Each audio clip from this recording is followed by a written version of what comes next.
My name is Eimear Ryan, and I'm delighted to be introducing the writers Claire, Adam and Danielle McLaughlin. Claire Adam will be our first reader tonight. Claire was born and raised in Trinidad. She read physics at Brown University and later took an MA in creative writing at Goldsmiths in London, where she gained a distinction. Though she currently lives in London, she has strong Irish connections and her mother is from Cork. Her debut novel, Golden Child, was published by Faber and Faber in January 2019 and was the winner of the Desmond Elliott Prize for New Fiction. Golden Child is a beautifully told story about a family, the Dale Sings, who live in rural Trinidad, in an area described by one character as containing only bush and bandits. Clyde Dale Singh works long hours in a petroleum plant to provide for his wife Joy and teenage sons Peter and Paul. The twins couldn't be more different. Peter is unusually gifted, the titular golden child, while Paul has always been considered strange and something of a troublemaker. When Paul doesn't return home one night, Clyde walks into the bush to look for him and soon finds himself faced with an impossible choice. Golden Child explores many themes unflinchingly: money, masculinity, loyalty and aspiration.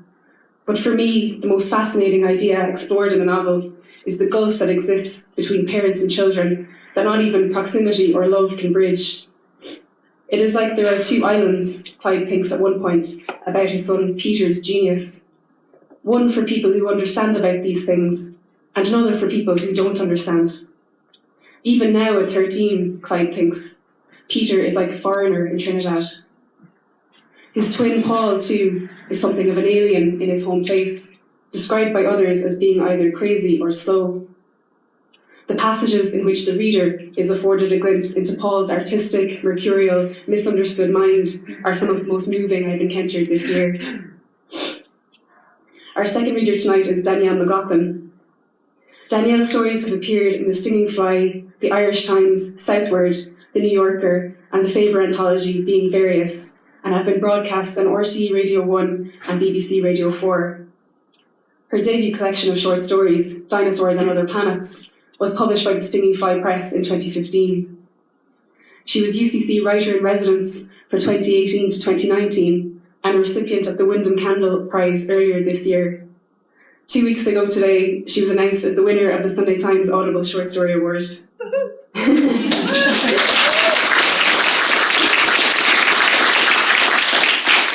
Her winning story, A Partial List of the Saved, follows a recently separated couple in California, Connor and Reese, who pretend to still be married for a visit back home to Connor's ailing father in Ireland. Fans of Dinosaurs on Other Planets will delight in McLaughlin's pitch-perfect observations and brilliant social comedy. When faced with the prospect of sharing a bed with his ex in the local hotel they've booked, Connor thinks, perhaps he could persuade her to be pragmatic about it. After all, they had plenty of practice of lying next to one another in bed without having sex. It wasn't exactly outside their area of competence. By turns funny, sad and unexpected, McLaughlin delves into the complexities of family and sexual relationships, her characters haunted by the past, not like a ghost exactly, as Reese says, more like the way one photo can be superimposed on another. A Partial List of the Saved whets the appetite for a second short story collection, but first we'll get to read Danielle's debut novel, which will be published by John Murray in January 2021. In retrospective, a gallery worker named Nessa finds her painful past returning as she organises the exhibit of a famous sculptor, navigating not just the artist's complicated history, but her own as well. So please join me in welcoming Claire Adam and Danielle McLaughlin.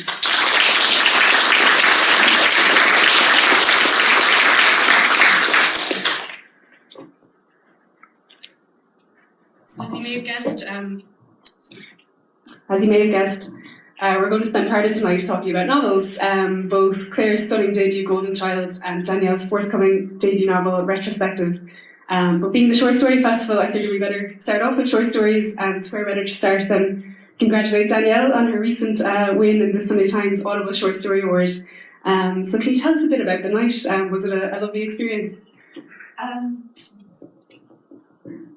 Yeah, it was just, it was extraordinary, and it was complete surprise, and I think I haven't really settled into the idea yet, but yeah, it was kind of thing that, you don't ever expect to happen. And I suppose I've had a couple of weeks where my life has been not at all like the kind of life that you expect to have when you're writing short stories. So I've enjoyed it, and yeah, back to the writing desk now, I think, for a while. But it's been wonderful. Yeah, it's been a really exciting time. There's a really strong Irish shortlist. Actually, there was three Irish writers on it, so great representation. Yeah, and we had great fun. Actually, all the shortlisted writers were great fun, and there was a chance to spend some time with them, so we could get to know each other a bit. And yeah, we had good crack. Fantastic. Claire, I wanted to ask you about your relationship to the short story as well, because I read, both as a reader and a writer, because I read a recent interview with you in the Irish Examiner with Sue Leonard, and she asked you about your favourite writers, and I was surprised that most of the writers you mentioned were short story writers, so I wonder, are they a source of inspiration to you in your practice? Yes, absolutely. I mean, I think, I know, you can sort of start by writing short stories and think, I've only got a bit of time, I've got a month, I'm going to write a short story in a month, and then a month later you're like, why is this not easy? And so it really is surprising how much more difficult I find short stories than, with a novel you just have that much more space to sort of develop your ideas and to, maybe just sort of take the twists and turns that you want to investigate. But yes, I mean, I think also, when I'm writing, I find it really hard, and of course I'm always writing or trying to write, and I find it really hard to sort of lose myself in the world of another novel. And so one way that I sort of try and keep reading, but just sort of, I mean, it's not that it's superficial, but at least with a short story, you can read it in a sitting. And I find that if I read other novels, the writer's voice just goes straight into my head, and I find it comes out in my own writing. So I think short stories is kind of one way that I keep reading, that I'm able to also do my own writing.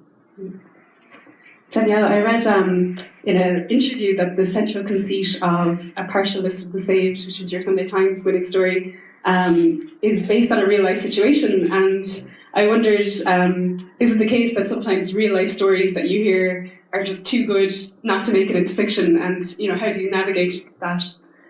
Yeah, I find, I think probably like most writers, I'm always stealing little bits from life, whether my own or other people's, and putting them into stories. But then the fiction gets built around them, I suppose. I do know a couple who did that, who pretended to still be married for the sake of a family member, and it seemed to work for them. I have to be careful that I don't, go into any other details that might identify anybody. But yeah, it did come from real life, and other things in that story kind of had a start in real life as well. So The Partial List of the Saved, that comes from a newspaper cutting from the time of the sinking of the Titanic, and one of the newspapers published the list of names, a partial list of the saved, and I thought it was a funny thing to call a list, and interesting use of language, and I saw that in a pub up in Northern Ireland, so kind of bits get taken in and added to them. I loved Connor's thoughts at the start of the story as well about the safety kind of routine that the air hostesses were going through. Oh, yeah, well, I'm a slightly nervous flyer, and it just always strikes me when I'm in a plane when someone says, in the unlikely event of landing on water, and I think, what? How can you just say that? And like Connor thinks, surely it should at least be extremely unlikely event. So, yeah. Likewise, Claire, your novel is set in Trinidad, where you grew up, and I think the book establishes place so quickly and so brilliantly and so vibrantly, and not just through the characters' voices, but through the food and the descriptions of the landscape and even the brands of drinks that they have and stuff like that. And I wondered, had you always written about Trinidad, or is it something that you kind of came to gradually? No, I didn't write. I lived in Trinidad until I was 18, and then I left, and the whole time I was there, I was trying to leave. That was my entire goal. Because Trinidad is lovely. I mean, some of you may have connections to the Caribbean. I mean, as you know, it can be wonderful to go and visit for a holiday, But I mean, I don't think I'm saying anything controversial if I say it can feel a bit like a dead-end place, It's great for parties, great for being on the beach. But, if you kind of want something more than that, then you do. It's just such a small, it's just the same way that people from small towns might go to big towns or big cities. Like in America, if you want a new life, you pack your car and you drive, 50 miles, whatever. But in Trinidad, when you're on these Caribbean islands, you have to save, and you have to find a way to get a visa, and you have to pack suitcases, and you have to say goodbye. And so, no, I didn't. I left Trinidad, and I was like, that's it, I'm gone. And so when I was writing, I was like, I'm not writing about Trinidad. Why would I do that? And I was like, that's in the past, And we have a bit of snobbery as well. We're like, in the story that I'm going to read, and I'll only read part of it, we have a self-loathing issue in Trinidad. But yes, so no, I guess what I'm trying to get to is that I tried writing, about many different places, and it just didn't work. And then eventually I was like, okay, let me just try. Let me just see how it looks. and then I was like, So, and it, I think it's just to do with sort of knowing the physical, I just know that physical world so well because that's where I grew up. And yeah. I love the vocabulary as well, just like words like pothound, and just so much better than mongrel. But did it take you a while to kind of tune back into the way of talking? No, not at all. Yes, and I sort of say this with this slightly regretful air because I've got a 2-book contract, so I'm on the difficult second novel, and again I'm back. I'm hearing myself say these things. I'm like, I'm not like when I got the 2-book offer. I was very nervous about it because I was like, oh my god, that's pressure. I'm going to crumble. What's it going to be like? And I was like, well, look, I can do it as long as they know it's not going to be about Trinidad. Also, I just didn't want to kind of get pigeonholed as like, here's our Caribbean correspondent. So I was like, no way going to be about Trinidad. So here I am going through the same process, and part of me wonders whether I'm going to end up following the same road. But yes, so no, it wasn't hard. It was easy. I've been away I'm 45. I left when I was 18, so that's how long I've been away, and it was still easy. That's something. Brilliant. Can we hear some of them? Yeah, sure. So did you want us to go up there or where? Whichever you're comfortable. Okay. I think I'll go up there. Great.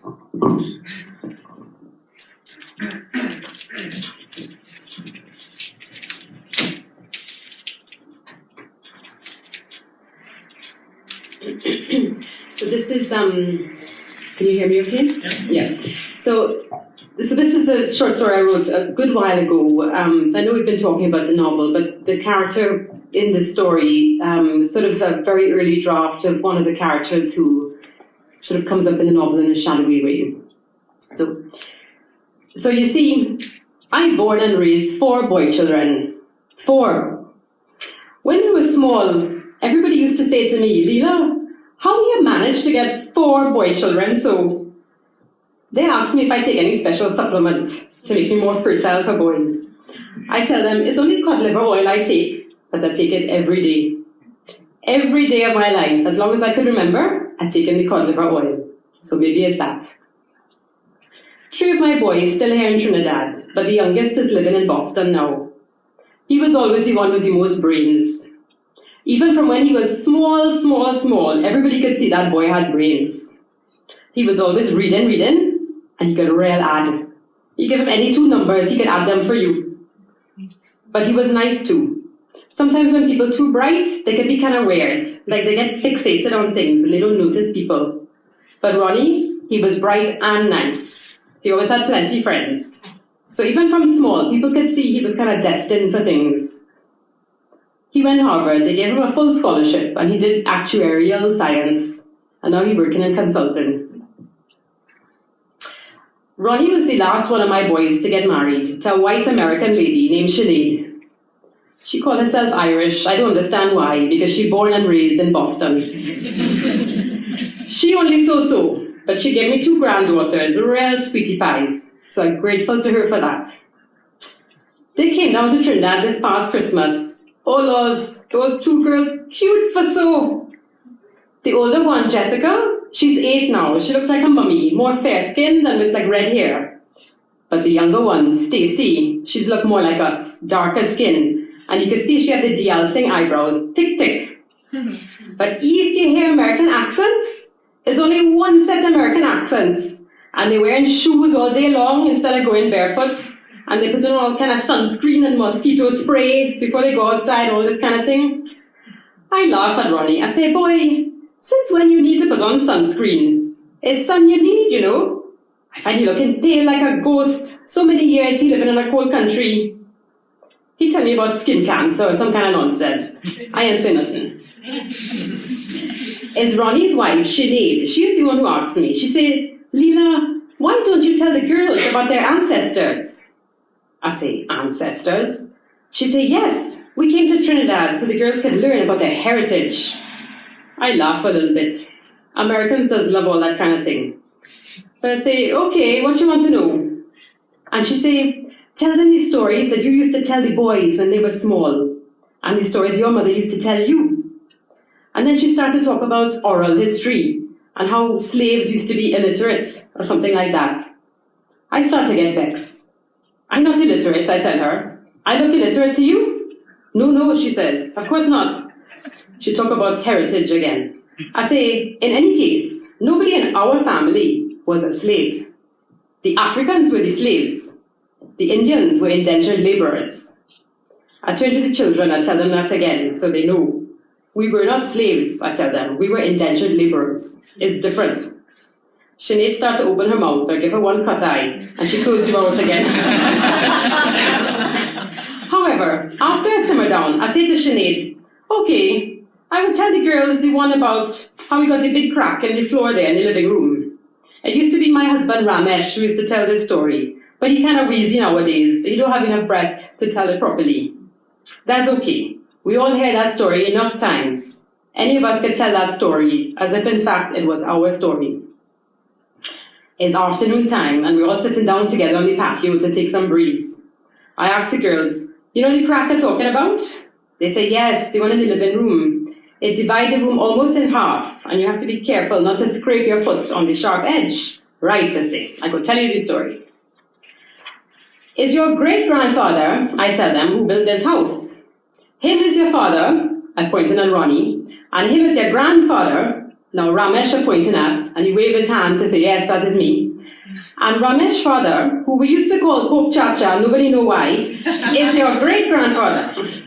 He used to be a small, skinny Indian fella, but he was strong for soap, and it was him, Pope Chacha, who did build this house with his own 2 hands. Now, before, in this spot, it used to be a wooden house. It was on stilts, because in the rainy season, around here would flood. So it was on stilts, so inside the house wouldn't flood. But it had a galvanized roof nailed onto the top. And every time a hurricane came, the roof used to blow off, and everything inside the house would get wet.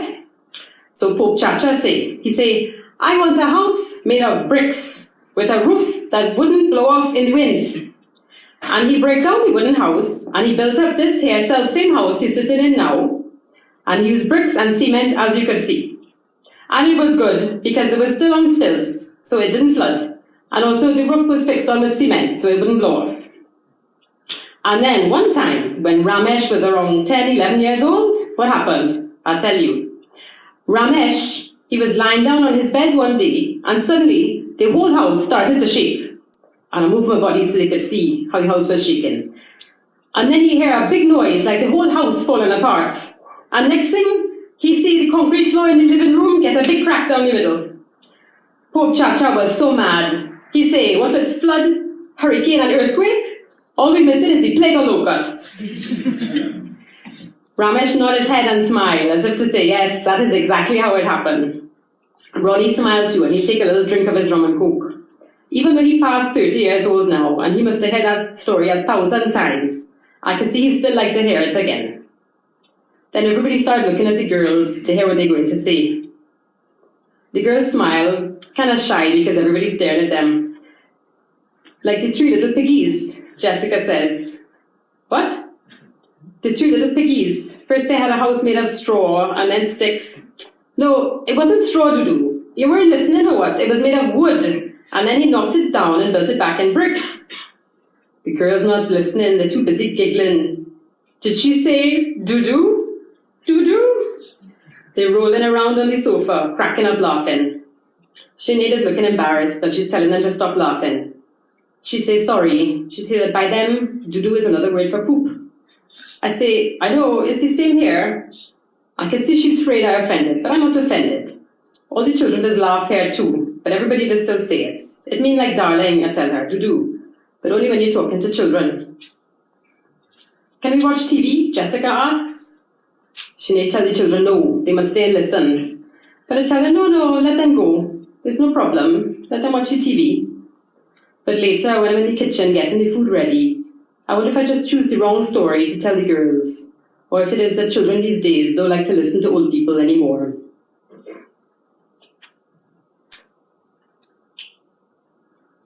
How am I for time? Am I okay? Yeah, okay. Sorry for the interruption. Okay.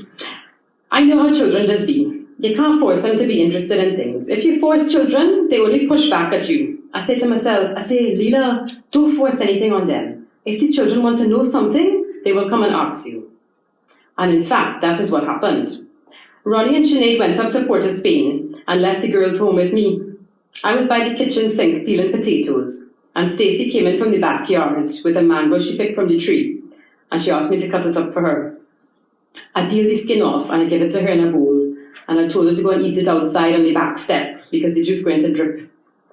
But she don't go outside, she just stay there watching me doing my work, and then dry so, she say, Granny, how come we're the only girls in the family? I don't show anything on my face, but I just smile and say, what do you mean, darling? I stopped saying doo-doo, I'm not sure why. She say, well, all our cousins are boys, and Daddy only has brothers. How come there are no girls, she says. I don't know exactly what made her ask that question. She's too young to know how baby is made, and to be wondering about how to make a woman's body fertile for boys. But I suppose that's how children's minds work, they're always noticing things. I put in the potatoes into a pot of water. I say, darling, I don't know why it's only you two girls and all the rest are boys. I tell her, I'm glad I have you two to keep me company. I say, when you're older and you start getting interested in boys, come and talk to me. I will tell you what's what. She don't really respond to that. She's too young still. But she say, Granny, do you kill girl babies in Trinidad? Lord, I nearly dropped the pot. I was so shocked. I look at her and say, what you said? She say, Mummy says Indian cultures prefer boys to girls, and sometimes they kill the girl babies because they don't want them. I say, no, darling. I say, your mummy, she's full of her book learning. She thinks she knows things, but she does not know. We're not in the habit of killing babies, boy or girl. A baby is a gift from God. Yes, people tend to prefer boys, but girls useful too. Who's going to do all the cooking and cleaning and raising up the children? Who's going to look after you in your old age? Girls have plenty uses. Stacey listening to that, and she's trying to get some of these stringy mango pieces out from between her teeth. But do you kill them before they're born, she asks. I look at her and I say, no. We don't kill anybody here. Killing people is a sin. And then I go to my bedroom and I close the door so she wouldn't follow me. I'll stop there. I think I'm out of time. Thank you. Yeah.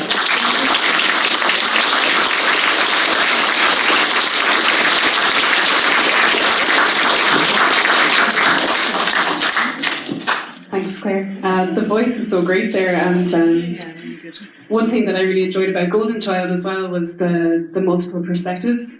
We start with Clyde, who's the father of the family, but we later move to different points of view, and I wondered, were there other voices in the story that you played with, and who was your favourite?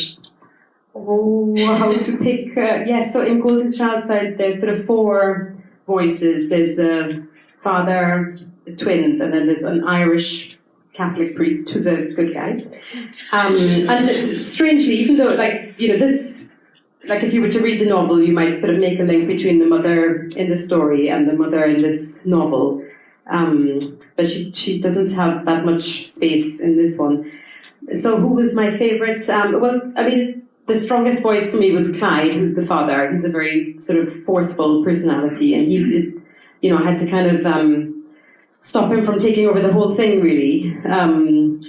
So that's kind of where it's the whole book kind of started with this image of Clyde, and I kind of knew the dilemma that Clyde would be faced with, and I knew what he would do, and I spent 5 years on this book, and really it was about sort of trying to bring the reader with me on this journey that Clyde takes, which I know is not easy for everybody, but it's in my mind, it's a real journey. But then the other sort of character who I love a lot is Paul, who's the sort of weaker twin.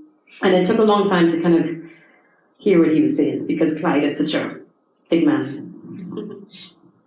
And likewise, Danielle, in your forthcoming novel, your protagonist is dealing with a lot of problems in the present, like marital breakdown and stuff like that, but also there's a lot of complications arising from the past and kind of old friends returning and making their presence felt. And I wonder, how did you go about finding the right perspective to kind of tell this story that goes forward and backwards in time? Oh, well, it took me ages actually to find a way of doing it.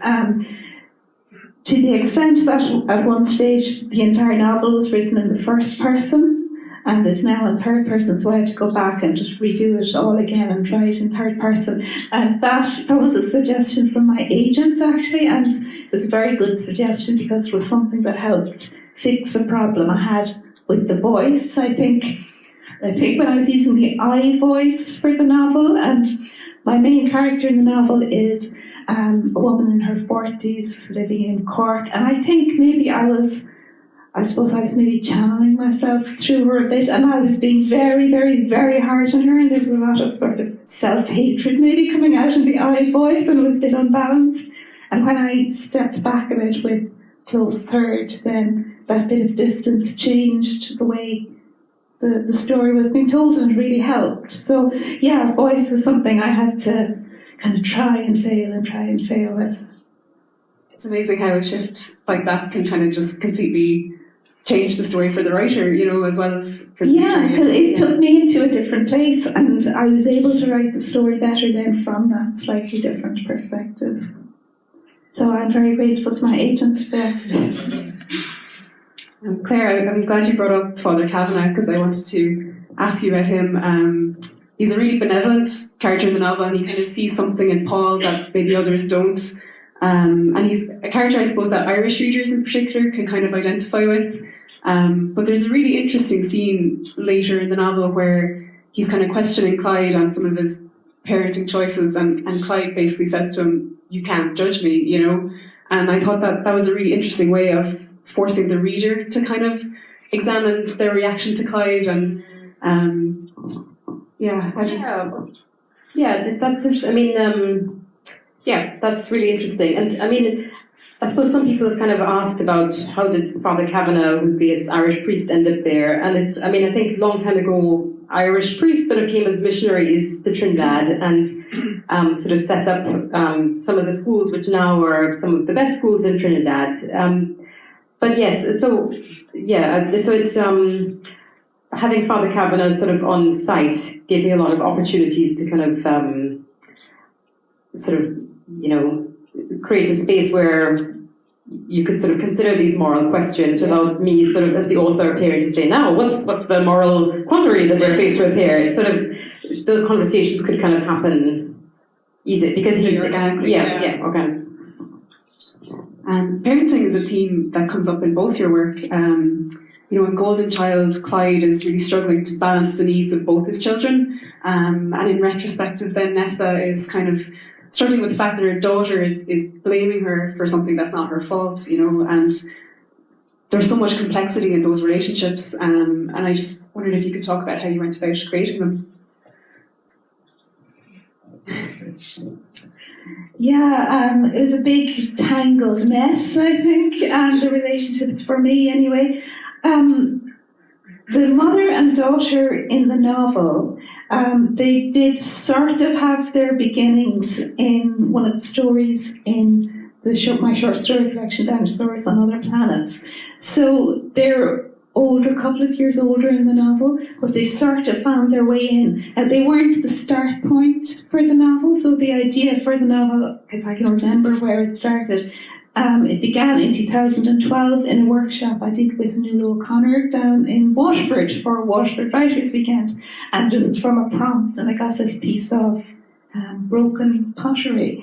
So that was where the novel started, but those characters kind of came, it's like they sort of walked into the novel when it was underway. So I had sort of an idea of their dynamics from the story, and then I suppose I worked with them over many drafts. It wasn't so much that I was conscious of what I was doing with the dynamic, it was more that I had to just keep redoing it until it came out right. So interesting, because sometimes when you finish a story, you feel like it really has kind of come to a close, and you're kind of happy to leave those characters there. But then sometimes certain characters just have more in them, and they kind of show up in a different story. You know? Yeah, and usually most of my characters stop in the short story, and mostly that's it. But yeah, these ones in a slightly different form. They're, I think, the teenager is maybe 2 years older. Eimear is about 2 years older in the novel than she would have been in the short story, and I suppose that is quite a difference in age for a teenager. Can I invite you to read now, Danielle?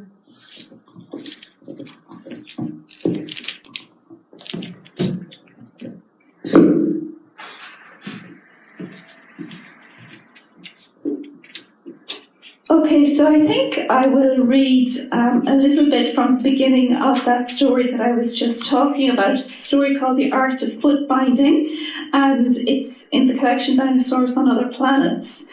I'm going to read a few pages from the very beginning of the story. Begin on the feast day of the goddess Gwalan, that she may grant mercy, or on the cusp of winter, when the cold will numb bones splintered like ice on a broken lake. Begin when she is young, when the bones are closer to water, and the foot may be altered like the course of a mountain stream. It is Tuesday, and the woman who comes to clean has been in, leaving the hall smelling like the inside of a taxi. A synthetic pine fragrance called Alpine Spring, though it is the first week of November.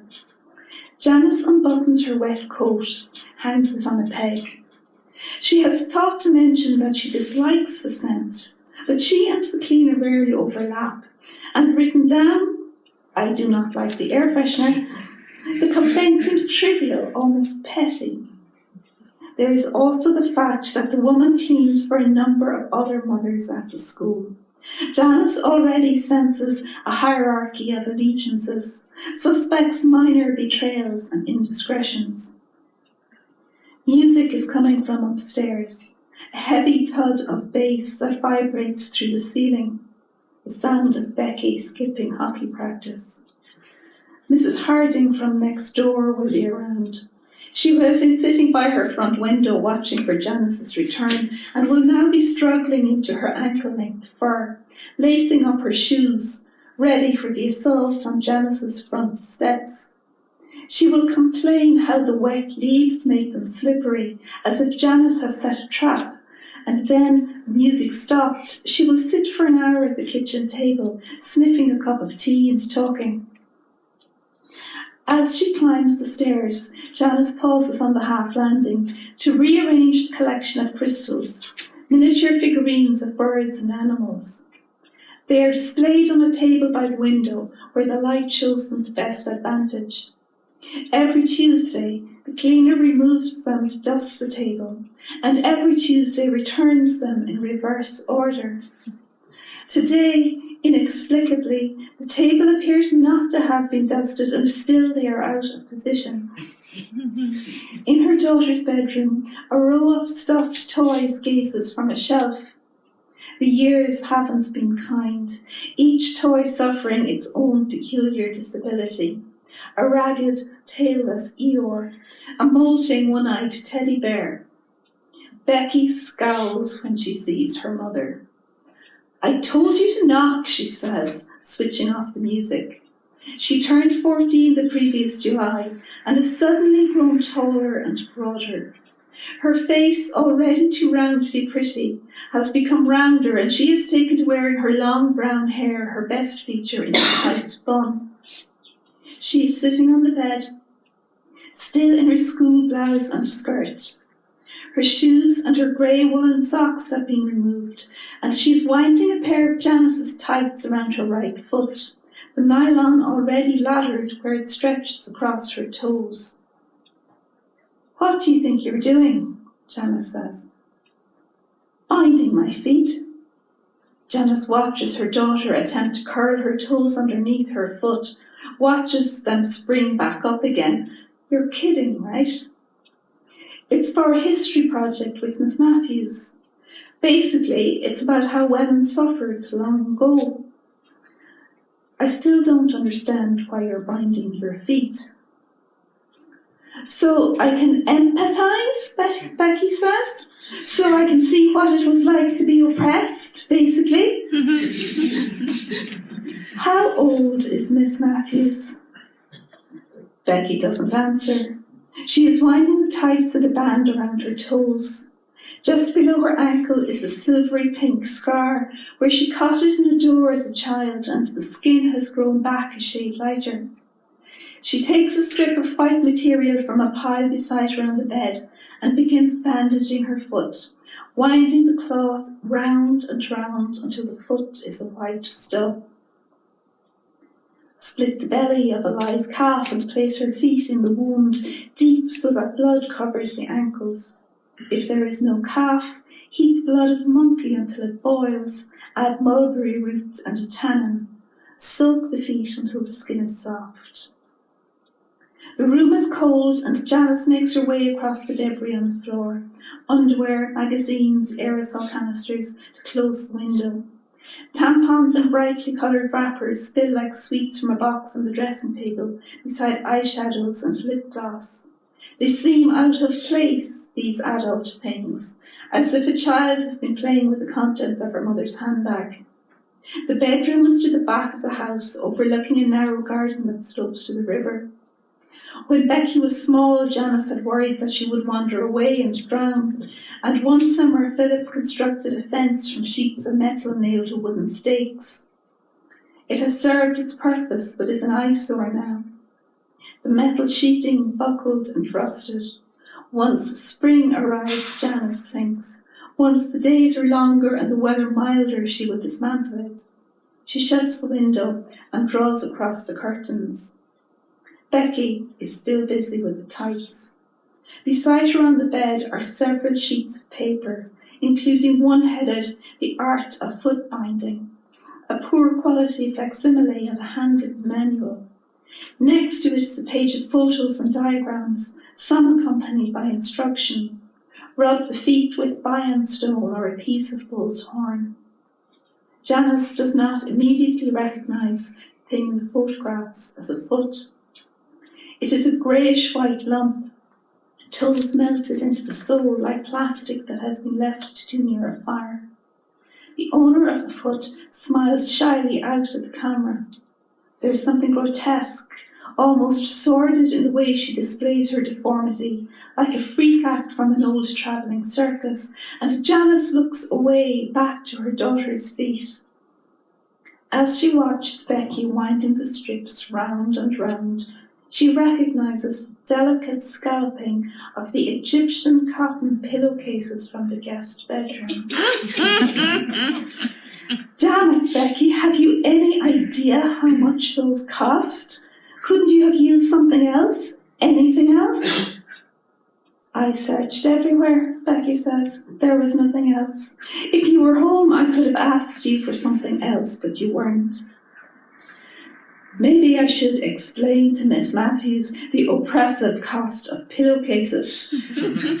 Becky scowls, stops winding the bandages. Why are you being such a bitch about Miss Matthews? Haven't I told you not to use that word? What word? You know what word. And for the record, I've no problem with Miss Matthews. I just think she's got weird ideas about homework. You hate her, Becky says. Janice takes a deep breath. I don't hate her, she says slowly. I've never even met her. But as she says it, she remembers from the open day 2 years previously, a slight red-haired woman with a choppy, asymmetrical hairstyle and Ugg boots, though she had thought of her then as a girl because she was barely distinguishable from the gaggle of teenagers flocking around her. I'm going to leave it there, thank you.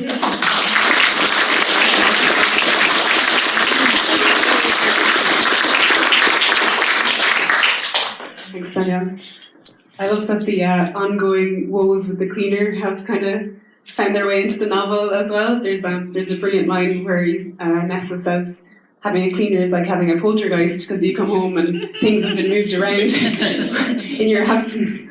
I'm fascinated when you say that the seeds for the novel came from this workshop with Nuala O'Connor, where you were handed a piece of pottery, because sculpture is very important in the novel. Nessa is putting together an exhibit for a fictional sculptor, at least I think he's fictional, yes, called Robert Locke. And I imagine that must have been a lot of fun to create that kind of meta character and build up all this mythology around him. And I wonder if you could talk about Yeah, I loved that part of it. So in the novel, there's a sculptor. He's dead at that point, and Nessa, my main character, is moving his studio to a gallery. So I did have great fun making him up and thinking, well, when would he have been born? Who might he have been hanging around with? What style of sculpture did he do? What were his influences? Where had he lived? What might have impacted on what he made? And I suppose maybe his psychology and the idea of him for me developed more and more as the book progressed. So I think his sculptures, as I wrote them, developed as well with the novel, because I was seeing things about his personality that maybe gave me insights into some of the pieces that he had made, or why they would be one way rather than another. So yeah, it was great to just be able to invent him and invent a body of work. Yeah, I love the way he's quite mysterious as well, and the characters have different theories about what he meant by this work of art, or like we do in real life with the artists we love. Yeah, that's great. Claire, I have to ask you about Sarah Jessica Parker.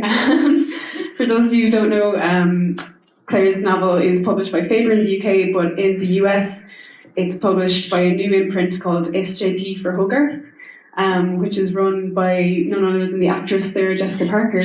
And I wondered, what is it like having someone of her profile advocating for your book, particularly someone who's maybe not known in the literary world, but is a kind of a cultural icon? I mean, first, she's been absolutely lovely, I have to say. When my agent rang me up and she sort of explained the whole thing, that Sarah Jessica and a lady called Molly Stern, so Molly, who at the time was, these publishing companies, they go up and up and up, and Molly was somewhere at the top. And Sarah Jessica and Molly were in a book club together in New York, as you do. And Sarah Jessica was really literary and really fantastic at, and eloquent at talking about books and really passionate. And Molly Stern said to her, you should have your own imprint. And I think that Sarah Jessica was quite nervous about it, because that sort of wasn't her world before.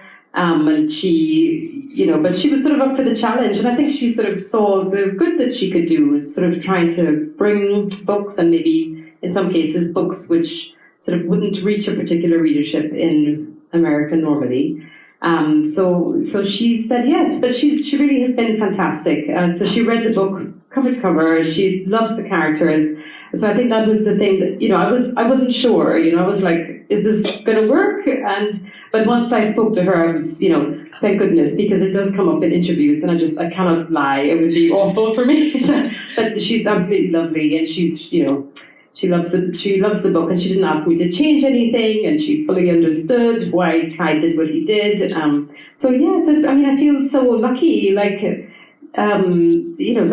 amazing to have somebody of her sort of profile to kind of, put her on Instagram. I still have not figured out Instagram, which is really embarrassing, but she's on Instagram and all these people are like, oh my God, you're on Instagram. I'm like, oh, that's great, I guess. I wanted to ask you both about your writing routines, and do you find writing energizing or exhausting? You better start. Gosh, yeah, I don't know what to say to that one. I think the very beginnings of a story maybe can be energizing, because there's so many ideas bouncing around and you're still having fun and you don't know what's happening, you're just throwing things down on the page, and maybe there's not as much at stake at that stage, because you're not 6 months in and deciding whether you've got it all wrong or not, So I think it's very energizing at what I think of as the raw stage. when you get to the stage where you're maybe 20 or 30 drafts in, and you come back over the same paragraph again and again, that can be a bit exhausting. And I think that might be why, because they take me a long time to finish them. I just have a very messy writing process. And I think that might be why it's so rarely that a character from a short story comes back afterwards. A couple do, but mostly I think I'm just fed up with them by the time I get to the end. How about you, Claire? Yeah, I think something similar. I think, like for this novel, for example, I sort of started in great enthusiasm, thinking, oh, well, I'll just, write 1,000 words a day or something. It sort of seems so easy from the outset. But then, you kind of get a couple of drafts in, and you're like, this isn't as easy as I thought it was going to be. And then I think, somewhere around the middle, like looking back, what I kind of realized was the middle of the journey. I think that I found that very exhausting, because it was just like being trapped in a maze, I found. They're just... you could, you occasionally have flashes of what you wanted this thing to look like, but it just would not cooperate. So these characters wouldn't do what like you sort of have an idea of what should happen, and you put it down, and it just is not right. And then it takes you a long time to accept that just is not working. And, you can sort of sit on things for ages before you kind of go, oh, just take out the damn chapter. But then once it kind of got, once I'd, you kill your darling stuff. So once I'd kind of like been, I was ruthless. I was not like keeping all these things in just because I loved them. I was ruthless the whole way through, but you kind of have to keep on being ruthless. And then as it came towards the end, then it was like, yeah. Because then you kind of see how it's falling into place. So. And was it the case that the novel has a very bittersweet ending, and was it the case that you always had that in mind and you were trying to get to that ending? I did. And I think that's, for the one I'm working on now, it's a bit different. But yes, yeah. So it just had to be that, like, and there was no way that could change in my mind, and so I sort of had this fixed ending. But I had, there are many ways to sort of, you started a word and you finished another word, and there are many paths there, and I've tried them all. The middle is really hard. So I'm always interested in writers' favourite books, and I wondered, do you have a favourite book that you feel is very underrated or that more people should know about?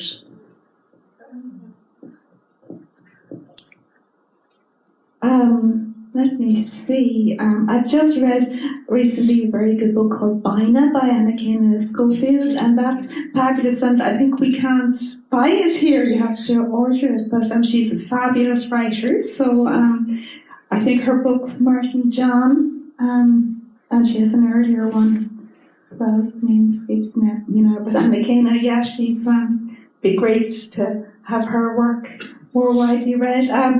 Other favourite writers tend to be people, I think.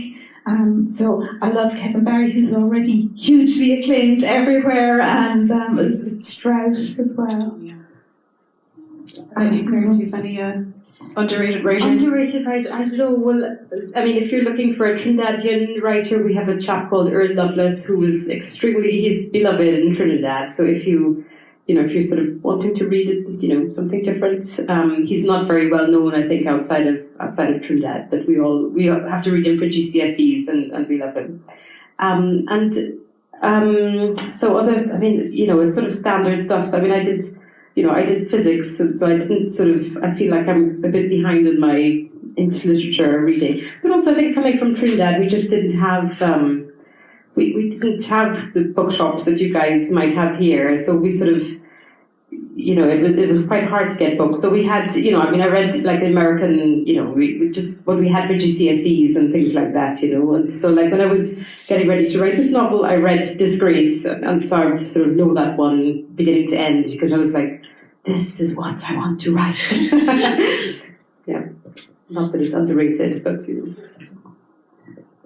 we have any questions from the audience? Can I ask you a sort of process question? Thanks for your info, very great. What kind of writers are you? I know you said, Danielle, that you start from a small, for that thing you start from a small fraction, but are you like sentence by sentence writers, or are you sort of structuralist planners? Do you write into the dark? How does a story grow for you? Well, for me, it might start with one thing that maybe, like, an image or a sentence, something I overhear that will stay in my head for a while, and then something else will join it, and when I have maybe something else that joins it, those things will go down on a page, but it'll be writing longhand in a notebook. I like to have a structure, so I mess around with the notebook for a few days or weeks or sometimes months until I can kind of see a sort of a structure. Now, I've learned the hard way, I suppose, that the structure I draw out at that stage very rarely survives, and it's completely different by the time I get to the end of the story. But I still need to do that structure if I can every time. I think it's a bit like a comfort blanket or a safety net or something. It helps me move from one step to the next if I think I have a plan for the story. So now I'm fine with doing structure at the beginning, but I know from experience that it'll all be gone by the end. But I think the fact of having it actually helps me keep going forward. It's interesting. So for me, I don't know, I'm very sort of visual. I sort of, like for the thing I'm working on now, I have this, I mean, it started from, the one that I'm working on now started from something that I heard somebody say, which I won't tell you what it is. And it invoked a particular feeling. And but I don't know how far it'll take me. You just have to, for me, I just explore, and I know I have to do draft after draft, so, I don't expect anything much to come out of my first draft, but just to sort of discover something and see what it is. And I have some friends who are like, why don't you just plot out the chapters and then just do them?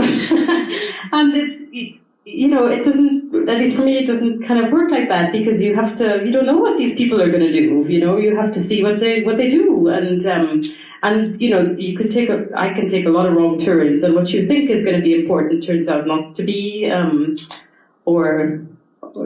So I have to explore, and so I call it space exploration. So I explore the space and find out who's doing what, and I think it's often these sort of physical things are the things that will kind of grab me, or what I think will grab the reader. When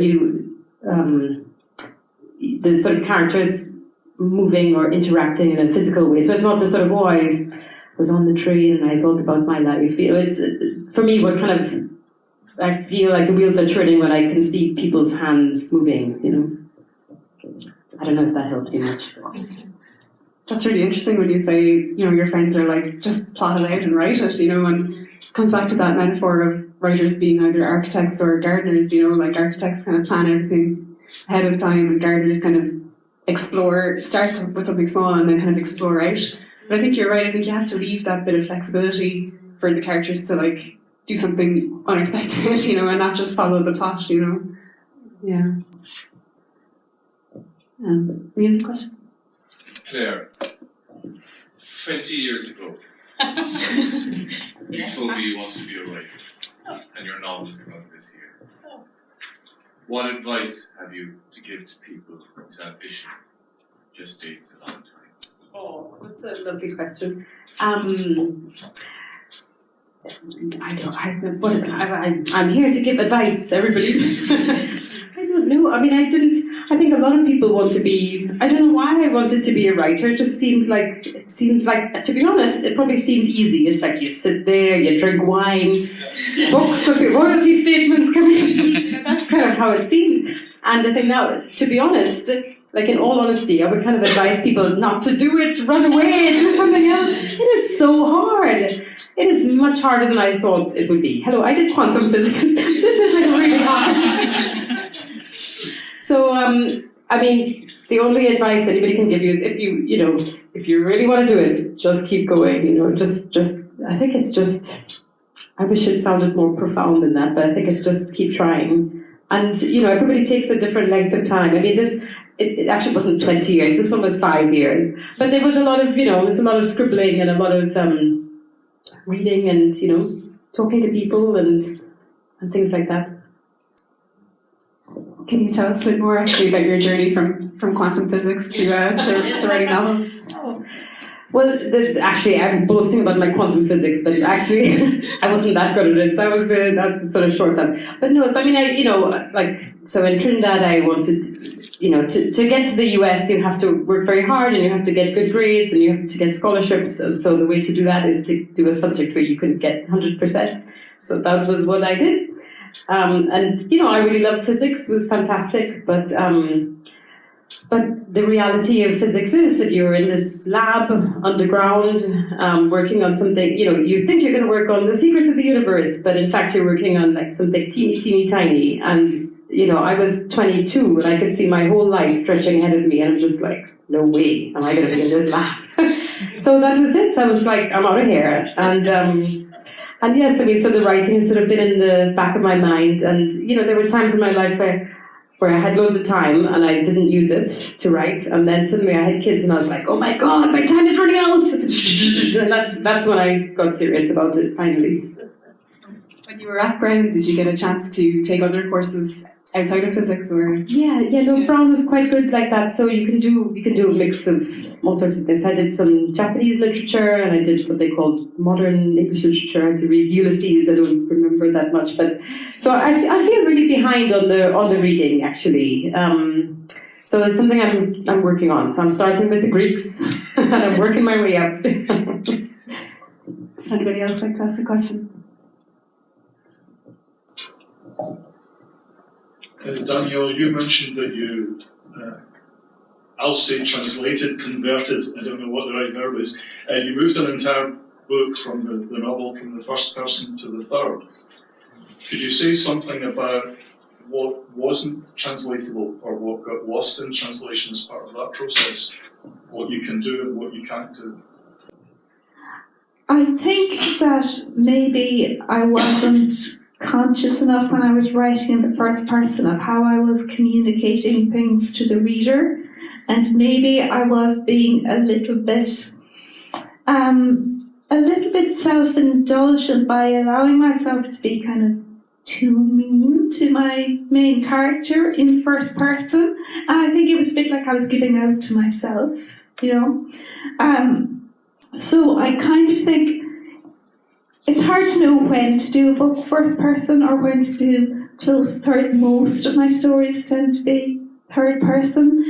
I think the danger with first person can be that maybe as writers we assume that we have a certain familiarity or a certain connection with the reader because we're writing in the first person, and that may not actually be the case. And I think the story came into sharper focus when I stepped back a bit and just, I suppose, wrote it from close third instead.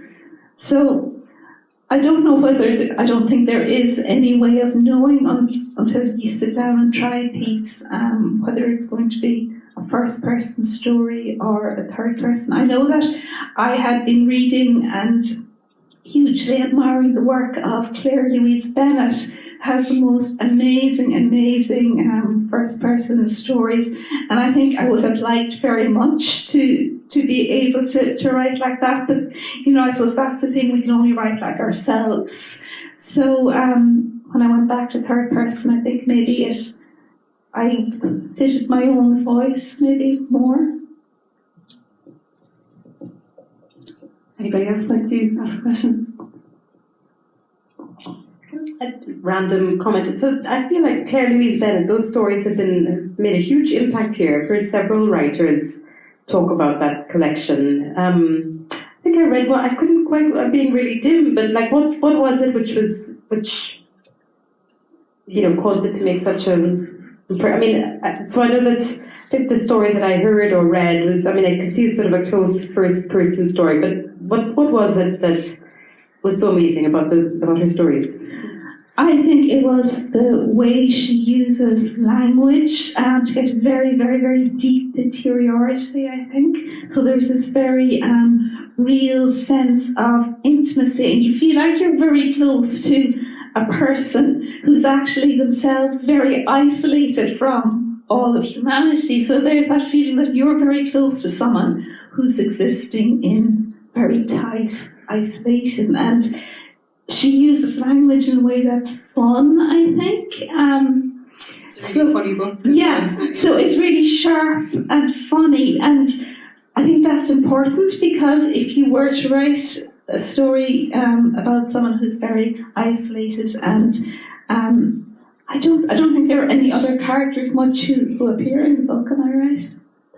But it could drag, I suppose, but it doesn't drag at all. It's very kind of musical, funny, sharp language. So yeah, I love to write, and I think I'd been reading that a lot when I was starting to try the novel, and I think maybe, trying too hard to be like someone that we admired, that doesn't work.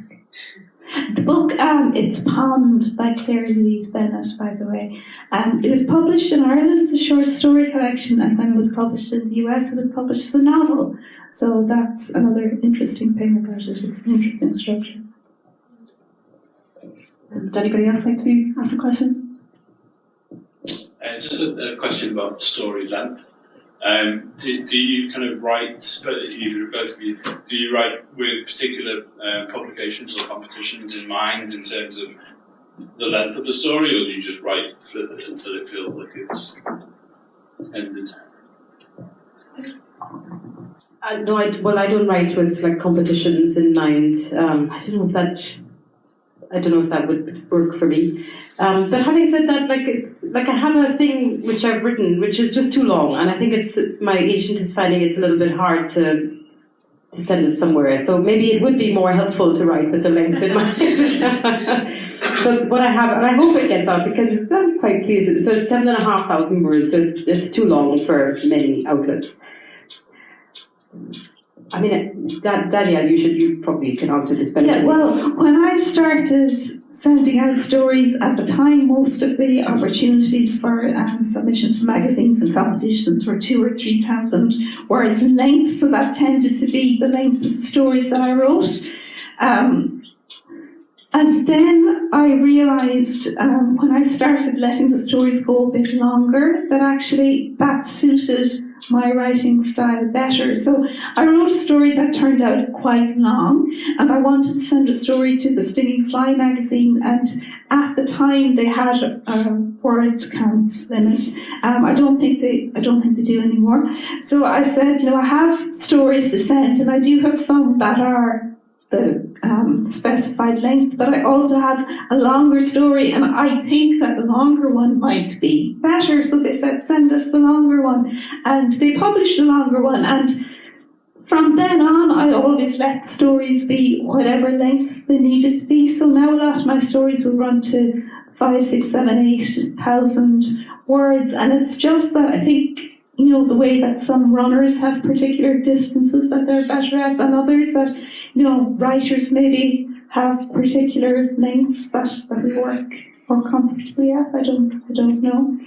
So I just let them be. I do notice that, for example, if I write flash fiction, so really tiny short little stories, the voice in those stories is totally different to the voice of the longer ones. Which is kind of interesting. I think that's all we have time for. My thanks to Pat, James, everyone at the Munster Literature Centre, the Cork Arts Theatre for hosting us tonight. Thanks to all of you for coming out, and finally a huge thank you to Claire, Adam and Danielle McLaughlin.